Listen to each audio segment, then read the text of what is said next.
Next, we will talk about hearing impairment. So hearing impairment can mean partial hearing loss, that is low hearing, or it can mean total hearing loss, that is deafness. Now, as you can see, there are two sets of points that I have put on this slide. One is the use of other senses as mediums of learning and making the classroom more inclusive. Now, you should read all these points, and they are very simple points and they are based on common sense, and you should remember some of these points because questions are based frequently on these points itself. Right? So, for example, how do you teach a child who has hearing impairment? Well, you have to use gestures, body language, expressions, lip reading, etc. so that the teacher can communicate with the child. And the teaching and learning material should be adapted in such a way that more importance is given to the visual or the sight aspect.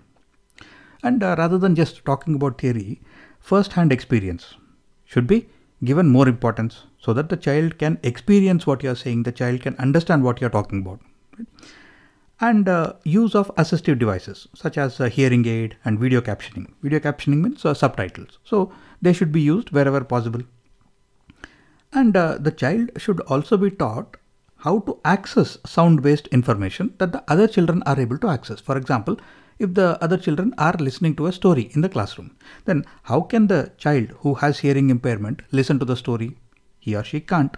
So which means that the story has to be provided in a printed format, or some sort of audio captioning, that is subtitles should be used so that the child is able to follow the story along with the rest of the students. So that way the child should be encouraged and taught how to access the sound-based information that the other children are accessing in the classroom.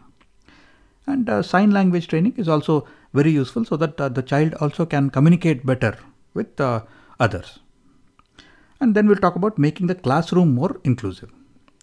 So first is the teacher and the others who are involved in the teaching learning activity should be aware of the learner's language abilities and learning style. Right? So that the teacher should know whether the child already knows sign language, which language the child is comfortable with, what is the child's mother tongue, and to what extent the child can understand gestures. So by knowing all of these, the teacher will be able to better communicate with the child and ensure inclusion. And hearing impaired students who can lip read, right, should be sitting in near the front of the classroom so that they can see the teacher's face and they can read lips and they can understand what he or she is trying to say.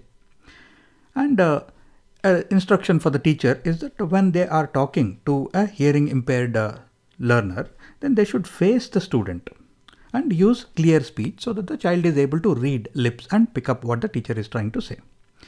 And of course, because we are talking about lip reading here, the room must be well lit so that the student can follow the facial expressions and the signs or the lips of the teacher and understand what the teacher is trying to say. So these are all points which are based on common sense, and these are the points which are going to be important on how to make sure that hearing impaired students or learners are also included in the teaching learning activities.